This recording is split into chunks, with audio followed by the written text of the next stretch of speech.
If you look at a lineup of every national flag on Earth, one stands out immediately. Instead of the standard rectangle, Nepal's flag consists of two stacked triangular pennants. That unique design reflects its history. Because Nepal was never conquered or ruled by a foreign empire, it never adopted colonial design standards, and to this day, the country does not celebrate an Independence Day. This unbroken sovereignty allowed distinct cultural traditions to thrive. In Kathmandu, young girls are selected through strict traditional criteria to live as the Kumari, children worshipped as living divine incarnations. The nation even sets aside a dedicated day during the Tahar festival for honoring dogs, decorating them with flower garlands and red marks to acknowledge their loyalty. Geographically, the country is defined by the world's highest peak. Mount Everest is so dominant here that Nepal's unique time zone is actually set according to the mountain's longitude. To an outsider, these facts paint a picture of an untouched, mystical Himalayan fortress, a nation locked in time and tradition. But that romanticized image contrasts sharply with modern reality. Nepal is currently one of the poorest nations in Asia. This is the Nepal paradox. Despite its fierce historical independence, the modern state survives through a fragile, extreme economic reliance on the outside world. Understanding the country requires looking past the mountain peaks to identify the actual economic engines keeping the nation functioning. Geography and a legendary warrior class historically defended Nepal's borders. The Gurkha soldiers and their traditional kukri knives were famous for securing the nation's sovereignty against the British Empire. But today, military legend cannot sustain the population. Domestic industries and tourism revenue are simply insufficient to provide for 30 million people. The true driver of the Nepalese economy is remittances, money sent home by citizens working abroad. The scale is staggering.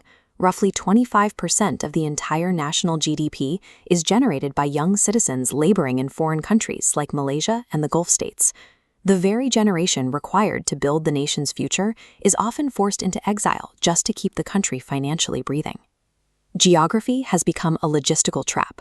Landlocked between India and China, Nepal is forced to rely on expensive imported goods for almost every basic necessity. This creates a massive tax burden. For example, because of import duties, a basic vehicle in Nepal can cost up to 300% more than the exact same model in neighboring India. Moving those goods is equally difficult. The mountainous terrain forces trade through perilous infrastructure, like the notoriously short cliffside runway at Lukla Airport.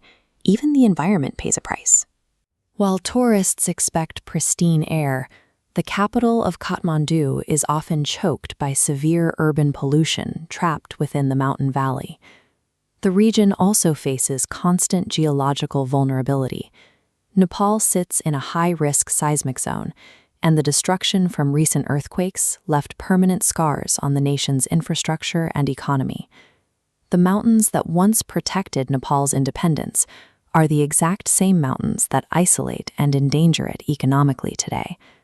Internal politics have been just as volatile. In 2001, a shocking royal massacre shattered public faith in the monarchy and ended a 240-year-old dynasty. The transition to a republic resulted in decades of political instability, with the nation cycling through more than 25 prime ministers in just 30 years. However, a turning point arrived with a wave of youth-led, digitally organized protests. This new generation is taking to the streets, demanding an end to systemic corruption and political stagnation. This connected generation is refusing to accept a revolving door of politicians and forced foreign migration as their only possible future. To secure that future, Nepal is turning to white gold, the massive, largely untapped hydroelectric potential in its fast-flowing mountain rivers. By transforming a natural hazard into an economic asset, the government has begun selling surplus electricity to India and Bangladesh. This shift toward energy exports provides a strategic path to break the country's reliance on foreign aid and remittances, offering the potential for Nepal to become a regional power provider. Nepal remains a fiercely resilient nation, now on the path to building an economy strong enough to finally keep its people home.